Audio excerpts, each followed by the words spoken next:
The boxing theme is there, but I wanted to use it this time to sort of express the resort to the basic, which is what this is about. And there's nothing more basic than two people fighting with their fists.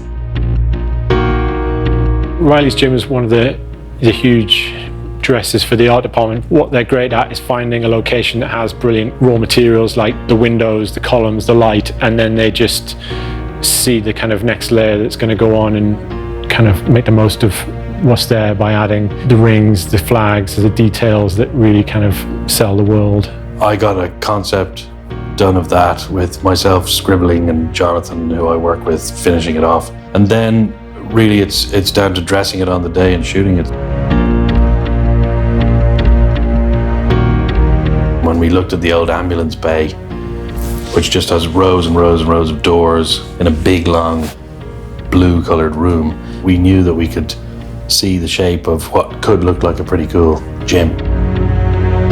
Yeah, Riley's gym was great. I mean, walking in there again, it's even the lighting, and everybody. They packed out the hall with boxes, real boxes. They got them from, I believe, the local boxing clubs, and all of us to all be there in like the shorts, and everybody sort of as we're doing the scene, they're all punching the bags and doing pads. They're enjoying it, we're enjoying it, and we're all helping each other.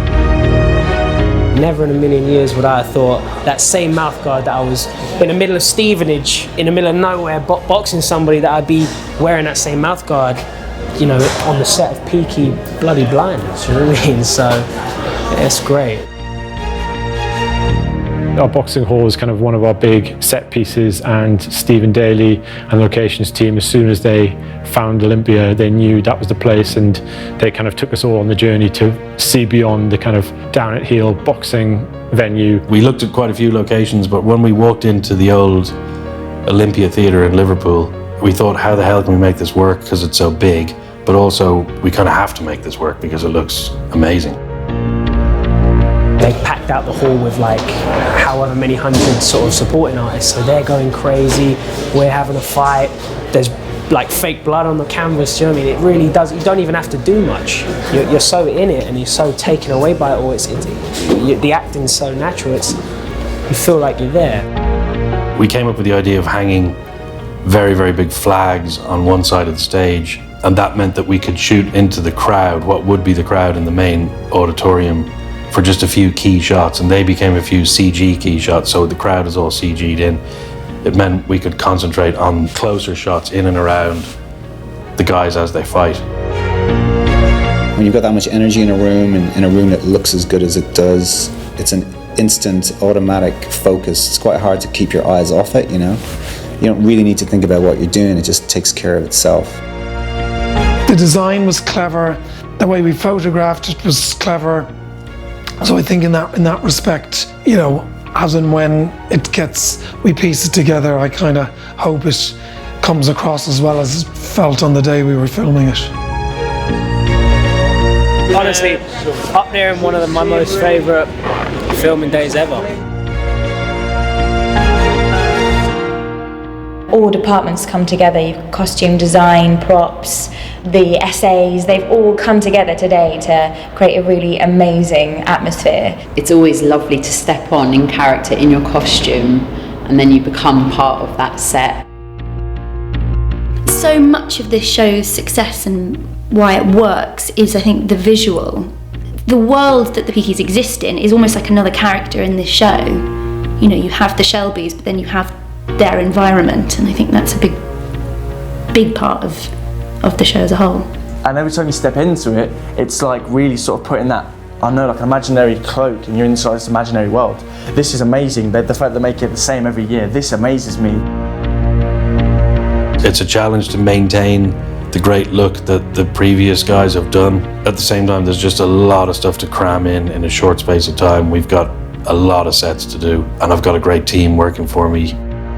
Costume, I think Alison McCosh, who joined the team this year, had a great approach, which was to go kind of beyond the normal costume houses and go kind of further afield in search of brilliant 20s costumes that we wouldn't have seen on television before. Alison McCosh has been absolutely brilliant. She actually sometimes comes to me with an outfit and speaks to me about my character and gives me some thoughts that I hadn't even thought of yet. Normally, you go to the same costume houses in London, and quite often you'll watch a show and you'll go, oh my god, I wore that. But this, everything is new, everything is real and was really bought by someone and worn by someone, and there's something really exciting about that. Just went to Trevelli in Rome, went to Paris, sourced in America as well in various museums and costumes. I think is actually where she's got them from, and just found a lot of original pieces. Been really inspired by some of the costumes she's come up with, because she really wants to give Linda a bit more colour and shape and style, and it totally informs the decisions you make as an actress. To go on that treasure hunt and to find these pieces, and then when you're in that fitting and it just all works and it's like a jigsaw puzzle and it pulls together, and then you see the actor light up feeling that they've found the character, and then you go, well, job done today, that was a good day. The haircuts, the style is kind of integral to what made the show successful in the first place, and Loz and her team continue to do that every year, and the cast look fantastic again, and that's thanks to those guys and their hard work.